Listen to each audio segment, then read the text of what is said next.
math test is tomorrow, and Michael is dreading it. He doesn't understand the material, so he's just hoping the test will be easy. He thought about studying more, but studying math makes him feel dumb because it's so hard. He thinks asking for help would be even worse than failing, because then everyone would see that he doesn't get it, even though he's trying.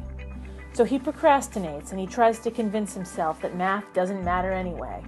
That way, at least he'll have an excuse for bombing tomorrow's test. Stories like this play out in homes and in classrooms across the country every day.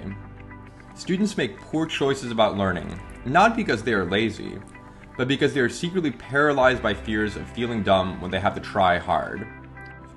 Their beliefs about effort and struggle hold them back and make learning a scary experience. It doesn't have to be that way.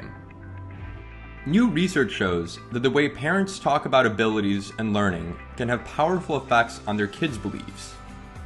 Certain types of seemingly positive praise, like, "You're smart at this," can backfire and make children more likely to avoid challenges or give up in the future when something is difficult. Fortunately, the same research also shows that there are many things we can do to help children develop into resilient learners.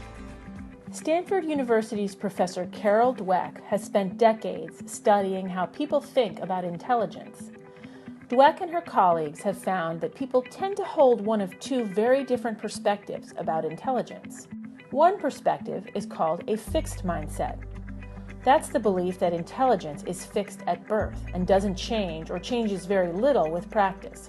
It's the belief that intelligence is like eye color. You're stuck with whatever you're born with. The other perspective is called a growth mindset. A growth mindset is the belief that intelligence improves through study and practice. In other words, people with a growth mindset think intelligence is like a muscle that grows stronger with training. For children with a fixed mindset, the classroom can be a scary place. They see school as a place where their abilities are evaluated, not as a place where their abilities are developed.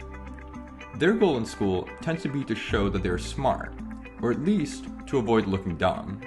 For them, mistakes are a sign that they lack talent. For children with a growth mindset, the classroom is a more exciting and less judgmental place. They believe they can develop their abilities, and they understand that the classroom is just the place to do that. Children with a growth mindset tend to see challenges as opportunities to grow, because they understand that they can improve their abilities by pushing themselves. If something is hard, they understand it will push them to get better.